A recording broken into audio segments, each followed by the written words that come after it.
velvære handleplaner.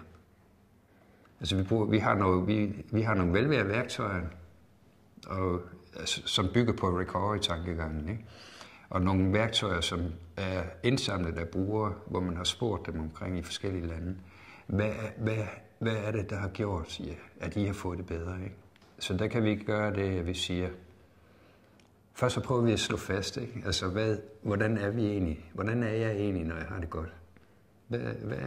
Hvordan fungerer det så? Hvad skal jeg gøre, når jeg har det godt?